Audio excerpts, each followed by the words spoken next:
Hello guys, आपका बहुत बहुत स्वागत है हमारे यूट्यूब चैनल पर। आज की वीडियो में हम लोग बात करने वाले हैं prism algorithm for MST in given directed graph. यानी कि अभी तक हम लोगों ने देखा था प्रिज्म एल्गोरिदम, जहां भी देखा था हम लोगों ने नॉन डायरेक्टेड ग्राफ्स पे देखा था। तो एक सब्सक्राइबर का मेरे कमेंट आया था कि एक डायरेक्टेड ग्राफ पे भी ये क्वेश्चन समझा दो, क्योंकि बहुत ज़्यादा कॉम्प्लेक्सिटीज़ आ रही हैं समझने में और कोई भी डेटा अवेलेबल नहीं है ईजिली यूट्यूब के ऊपर भी। सो मैंने सोचा कि क्यों ना इस पर एक वीडियो बना दी जाए प्रॉपर।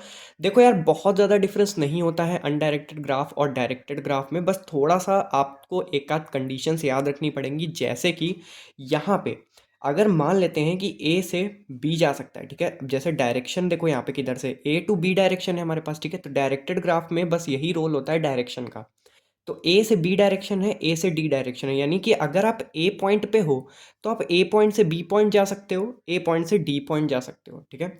बट अगर आप बी पॉइंट पे हो, ठीक है, तो बी से ए आप नहीं जा सकते, क्योंकि इधर जाने के लिए कोई भी डायरेक्शनल एरो यहाँ पे गिवन हमको नहीं है, या फिर कोई डायरेक्शनल एज यहाँ पे गिवन नहीं है, ठीक है। तो ये चीज़ आपको याद रखनी होगी हमेशा कि अगर नॉन डायरेक्टेड होता ये, ठीक है, अगर ये ग्राफ नॉन डायरेक्टेड होता तब आप बी से भी ए जा सकते थे। बट अब क्या होगा, आप ए से तो बी जा सकते हो बट बी से ए आप नहीं जा सकते। तो बस इतनी सी कंडीशन होती है इसके अंदर, और इसी कंडीशन के बेसिस पे हम प्रिज्म एल्गोरिदम इंप्लीमेंट करते हैं एमएसटी फाइंड करने के लिए, ठीक है। एमएसटी का मतलब होता है मिनिमम स्पैनिंग ट्री, ठीक है। तो कैसे फाइंड करेंगे, सिंपल सा ग्राफ है, इजीली आपको समझा दूंगा। सबसे पहले हम क्या करते हैं, हमेशा की तरह टेबल बना लिया हमने, जैसे हमने नॉन डायरेक्टेड में किया था सेम उसी तरीके से होगा, बस एरो के डायरेक्शन के अकॉर्डिंग हमें एजेस को सेलेक्ट करना होगा, ठीक है। सो सबसे पहले आ जाते हैं ए टू बी, ठीक है। तो वर्टेक्स ए पे पहुंच गए हम सबसे पहले, क्योंकि अब यहाँ पे सोर्स नोड हमको नहीं गिवन है तो हम किसी को भी सोर्स नोड मान सकते हैं। मैं ए को सोर्स नोड मान लेता हूँ और ए से स्टार्ट कर देते हैं, ठीक है। तो ए नोड हो गई हमारी सेलेक्ट। जब ए नोड सेलेक्ट हो गई तो अब क्या होगा, हमारा वर्टेक्स ए से वर्टेक्स अटैच्ड, कौन कौन सी वर्टेक्स यहाँ से अटैच्ड है, मतलब कि यहाँ से हम कहाँ कहाँ पे जा सकते हैं। ए से हम बी जा सकते हैं, ए से हम डी जा सकते हैं, ठीक है। बी और डी हम जा सकते हैं। तो अब दोनों को हम यहाँ पे लिख लेंगे, तो ए से हम बी जा सकते हैं, ए से हम डी जा सकते हैं। एज कौन कौन सी मिली हमें, ए बी और ए डी, ठीक है। ए बी एज हमको मिल गई और ए डी एज हमको मिल गई। अब हमको देखना है कि किसकी कॉस्ट कितनी है। ए बी की कॉस्ट कितनी है 1 और ए डी की कॉस्ट कितनी है 7। तो इन दोनों में से मिनिमम कॉस्ट किसकी मिली हमें, इसकी, ठीक है। यानी कि ए बी की कॉस्ट हमें मिनिमम मिली, यानी कि हम ए से क्या करेंगे, अब बी पे जाएंगे, ठीक है। तो आ गए बी पे भाई, एक कॉस्ट लगी हमारी, ठीक है। इसके बाद अब बी पे पहुंचे, यानी बी सिलेक्टेड है, यानी कि हम बी पॉइंट पे खड़े हैं, ठीक है। तो अब बी पॉइंट को यहाँ पे सेलेक्ट कर लो।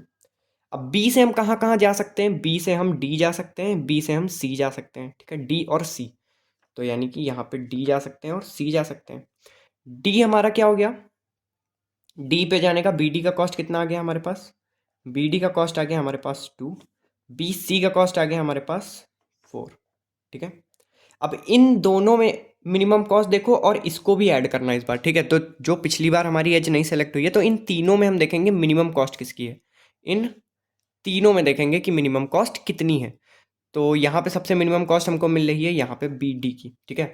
अब डी नोड हमारी सेलेक्ट हो जाएगी, डी नोड हमारी हो गई सेलेक्ट, ठीक है। बी डी सेलेक्ट हुआ तो बी से डी जाएंगे हम, ठीक है। तो डी यहाँ पे है, तो बी से हम चले गए डी पे, कॉस्ट हमारी लगी 2, ठीक है। देखो अब डी पे हम पहुंच चुके हैं, तो इसका मतलब ऊपर जितनी भी डी एजेस हैं हमारी वो सारी हो जाएंगी कैंसिल, यानी कि अब इसको सेलेक्ट हमको नहीं करना है, ठीक है। और कोई डी है नहीं, ये हमारी सी एज है, ठीक है। तो मतलब इसका सिलेक्शन अब नहीं हो सकता। अब हम कंसीडर किसको करेंगे, बी सी को कंसीडर कर सकते हैं, और डी से हम कंसीडर करेंगे सी तक की डिस्टेंस, ठीक है। तो डी से हम कहाँ कहाँ जा सकते हैं, डी से हम सिर्फ सी पे जा सकते हैं, तो डी से हम सी जाएंगे। और डी सी की कॉस्ट कितनी हो सकती है हमारी, डी सी की कॉस्ट हो सकती है हमारी 6। अब देखो 4 और 6 इन दोनों में को कंसीडर करो और देखो किसकी कॉस्ट मिनिमम है, 4 हमारी मिनिमम कॉस्ट है, ठीक है। तो हम 4 कंसीडर करेंगे, सॉरी 4 इधर है ना, बी टू सी, ये हमारा 4, ठीक है। तो इसको हम कंसीडर करेंगे और सी एक बार कंसीडर हो गई, तो अब हम सी की कोई भी एज कंसीडर नहीं करेंगे। तो फाइनली सारी एजेस हमने यहाँ पे कवर अप कर ली हैं, ठीक है। सो बेसिकली ये हमारा एमएसटी आया है कुछ इस तरीके से। मैं दोबारा से बना देता हूँ, यहाँ पे थोड़ी सी एरर हो गई है। तो ये हमारा कुछ ऐसे बना है हमारा एमएसटी, ये 2 है, यहाँ पे डी है हमारा, फिर सेम गलती होगी, क्या हो रहा है भाई ये। ये वाला कंसिडर कर लेते हैं, ठीक है। यहाँ पे मैंने बना दिया है। तो ये हमारा डायग्राम हो जाएगा, यानी कि ये हमारा मिनिमम स्पैनिंग ट्री हो जाएगा। और अगर हम कॉस्ट की बात करें तो आप कॉस्ट ईजिली कैलकुलेट कर सकते हो। यहाँ पे 1 + 2 + 4 यानी कि 7 आ जाएगी हमारी कॉस्ट। सो ये एक ईजी एग्जाम्पल था, इस पे बेस्ड आप 2-3 न्यूमेरिकल लगा के देख लेना, बाकी क्वेश्चन ईजी हैं। अगर फिर भी आपको किसी क्वेश्चन में डाउट आता है तो आप डायरेक्टली मुझे ईमेल पे भेज सकते हो bravylearning@gmail.com। अदरवाइज आप कमेंट सेक्शन में पिन कर सकते हो आपकी प्रॉब्लम।